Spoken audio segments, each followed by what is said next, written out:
So I'm going to start again. Dr. Guilford is both a clinician and a researcher and has been in clinical practice since 1979. Dr. Guilford has been using complementary medicine in his practice since 1985 and was the director of a clinical laboratory specializing in vitro allergy and viral immunology testing from 1982 to 1992. He began using metal detoxification methods in 1995, and research into the toxicity of mercury led to the observation that glutathione is both a key component of the antioxidant system and a critical component of the defense against heavy metals. His interest in mold related health problems has led to research into the role of mycotoxins in chronic disease. Dr. Guilford's study of the role that glutathione plays in the basic mechanism of many diseases led to his formulating a liposome encapsulation of reduced glutathione called Redizorb glutathione. Dr. Guilford's recent publications include articles on the neuroprotective qualities of liposomal glutathione, the detection of mycotoxins in mold exposed individuals, and a review of glutathione and atherosclerosis and immune responses in conditions with low glutathione. Okay, so Dr. Guilford, he's going to be with us in March, on March 6th through the 9th, and he's here to give you a little taste of what you can expect when you come to Atlanta. So, Dr. Guilford, if you could, I gave the introduction, but if you could just tell us about your research and what you're planning on speaking on when you come to Atlanta in March. Well, thank you, Dr. Taylor. I appreciate the introduction, and I appreciate being here tonight. I've been doing research in the role of glutathione maintaining healthy cells and healthy people for the last 9 years.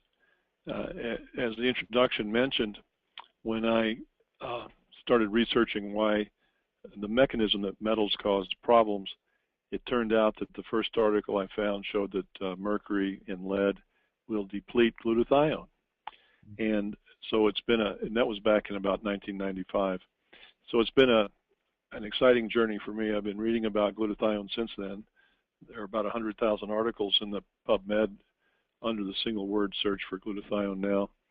And then about 9 years ago, I was fortunate enough to find a manufacturer to help me put together this Redizorb glutathione, which is the first documented form of glutathione that can be absorbed orally and get into cells.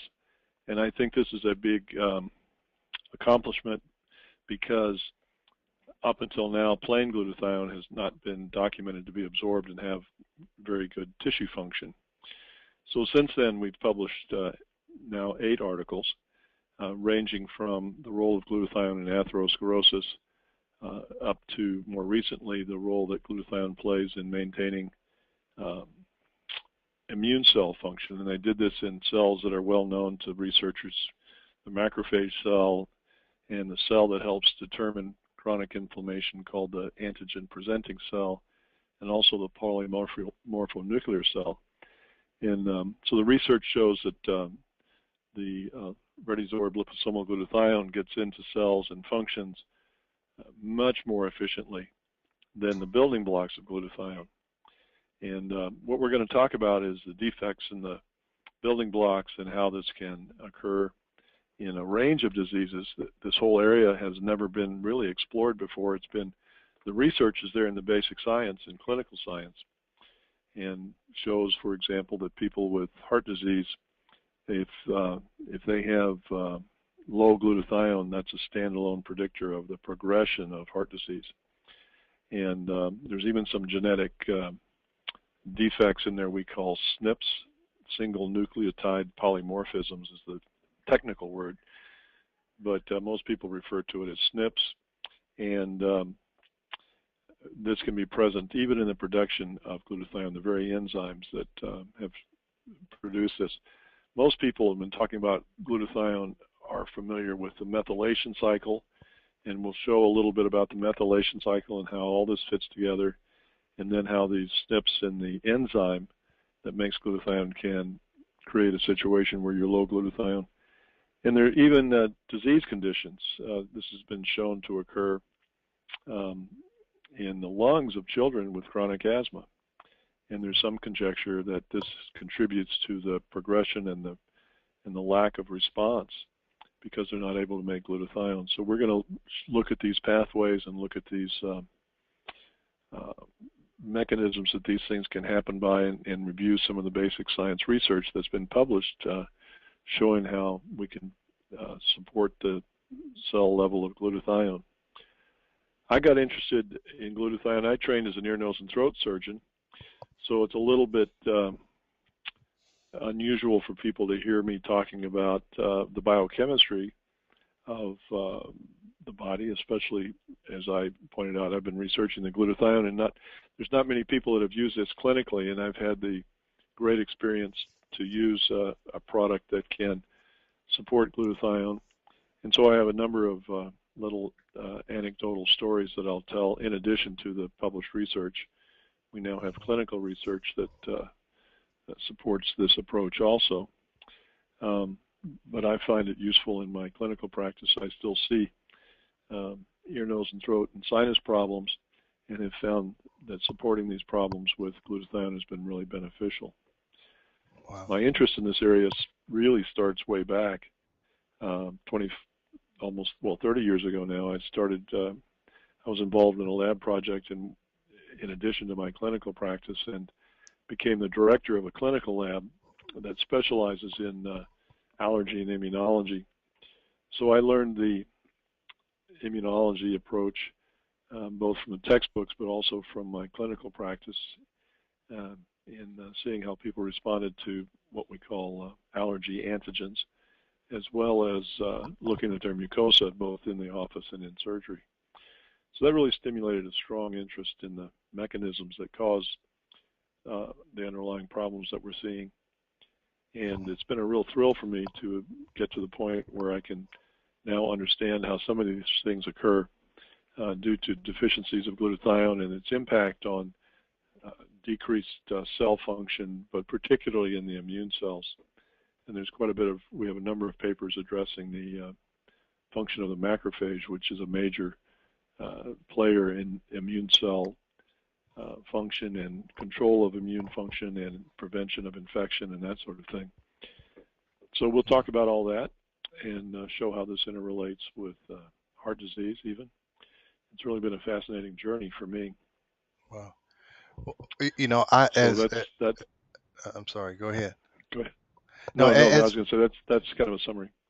As you said, I'm mostly familiar with it as, glutathione as transferase and the methylation.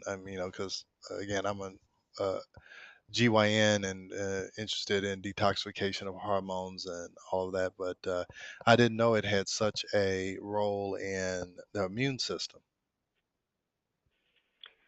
It's been a real pleasant surprise for me too. Okay. And as I say, we now have published papers showing how this interacts with the cells, and we're hoping to go and get some clinical data also. But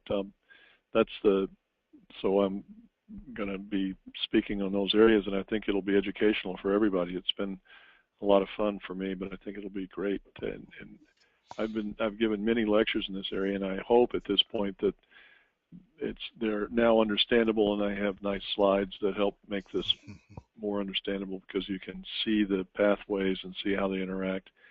And I have several cases that have been really instructive in both of these areas that we've been discussing. Yeah. Well, I'll be honest with you. I've used IV glutathione because I didn't. I knew that glutathione was very hard to be absorbed. I know about N-acetylcysteine. I know you may get varied results with how much glutathione you actually make from that. Now, the Redizorb, how often do you take it, and can you tell me how expensive it is, or uh, do you have to take it twice a day, once a day? What's the dosing of I Redizorb? recommend people take it 1 teaspoon twice a day. That's my target dose. I start everybody low. Okay. I start with a 1/4 teaspoon to a 1/2 teaspoon because it's going to help support your detoxification systems, and some people get a little headachy if their Yeah. detox systems have not been working. Right. And so I start everybody at a quarter to a half, and then move up to 1 teaspoon twice a day. Okay. Uh, at that progression, the first bottle, which can retail at about $60, will Okay. last 3 weeks. All right. But during that time, we have some. I'll show you this in a slide, but we have documentation from a study that shows that the Redizorb taken orally has almost as much effect as IV glutathione. And they did this in the removal of cobalt-60, a radio-tagged toxic material Mm-hmm. from the liver of animals. So it's as if the patient, the individual, is Right. being supported with their glutathione in a manner similar to the IV. So it becomes quite, it's a bit more reasonable when you look at it that way. Okay. Now, we had one question. I don't see the doc who asked the question, but uh, she was asking, uh, is it true that you need to test for heavy metals before you give IV glutathione? Uh, I hadn't heard that that was a prerequisite. I agree that sometimes when you give glutathione, patients get sick. They feel bad after after the first dose or the first injection. But whether what my thought Well, was probably the whether. more, Mhm. You can the go worse ahead. they feel, that probably the more detox support they need. They Yeah, need. that's And exactly what the we tell listener may be patients. correct. Hmm. And then what I do, that's why I start people low at a lower Yeah. dose. Quarter teaspoon with the Redizorb is just 100 milligrams of glutathione. But we have Okay. some physicians who find they have to start with even lower doses. Right. And so if they don't feel good on those initial doses, we just tell them start with 1 drop and then go Right. to 2 drops and slowly progress up. And Okay. if they feel bad at a certain plateau, then if they hit a ceiling, then just drop back down to where you feel okay. Right. This may be related to the metals, and you could look into metals before this, but I've been giving presentations at metals seminars for a number of years now, and the main reason I got involved is I feel strongly that because the metals have been known to deplete glutathione, before you start chelation or other metal removal techniques, you should support their glutathione. Right. And that way they'll have glutathione available to bind the metals as they come out of the As cells they if come there's any out. extra metals that have not been bound by the chelator. Right. Right. So yeah, that's what I thought. I mean, you can give the glutathione uh, because whether they have heavy I'm going to metals pick or it they up. don't have heavy metals, they still need the glutathione. So you can go ahead and give that even That, without the heavy metal test. right. Yeah. So okay. I agree. Yeah. Well, Dr. Guilford, I And am. people I'm sorry. also ask me if, go ahead. No, I was just. People also ask if you need to test for glutathione. And in my practice, if, we have there's a list of conditions that I'll add now that I hear the question to the presentation that are associated with low glutathione. So mm-hmm. people, and I know that from my reading and research that, for example, the sinus tissue in people with chronic sinusitis are low in glutathione. I don't need to run a test to tell Yeah. somebody to go ahead and try this because they may be low in their tissues, their blood level may be normal. Right. So it's one of those things it's worth trying Yeah. and then see how things go. And because it's such a great detoxifier, anybody who lives in a medium to large city, they probably are low in glutathione because they're constantly taxing their detoxification system. So, and again, know, can you get glutathione toxic? I guess I should ask that. There's no evidence that it's toxic, and we have, Okay. there's from the literature on glutathione that's been given intravenously, Hmm. as well as we have animal and cell studies that show no toxicity. Okay. So I don't think it's a risk for anybody. Yeah. So you could use it and The Yeah, I tend to focus on I don't know that everybody needs it because many people who are healthy tend to be able to raise their glutathione. Hmm.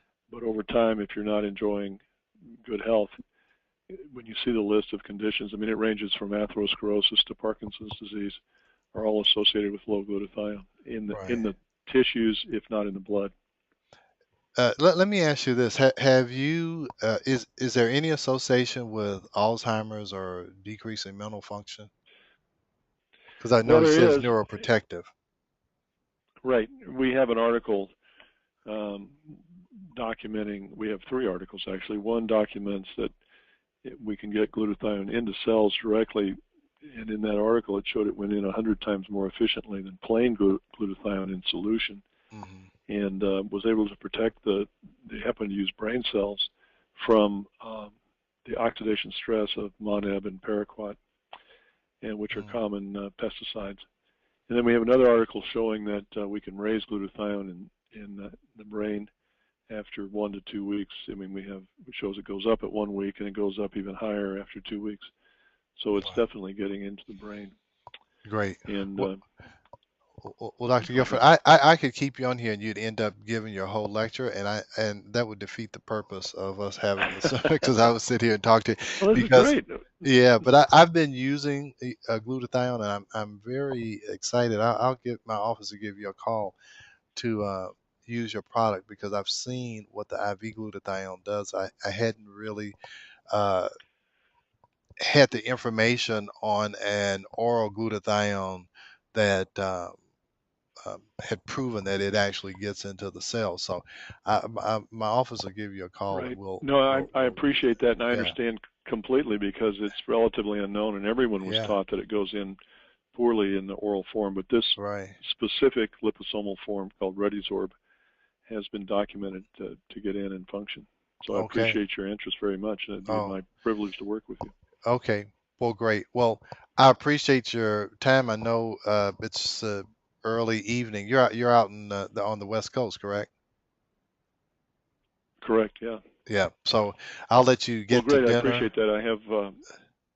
I have a commitment for Okay. dinner, and I very much appreciate your being timely, and I'm really happy to make your acquaintance over the phone, and look Yes. forward to giving a presentation at your upcoming Yes. conference.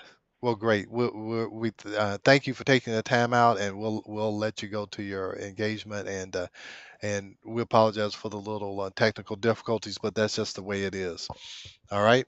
All right. No, it's my apology. Yeah. Once I hit the right button, it was easy. Yeah. Thank you very much. Okay. I'm All going right. to hang Great. up. Thanks so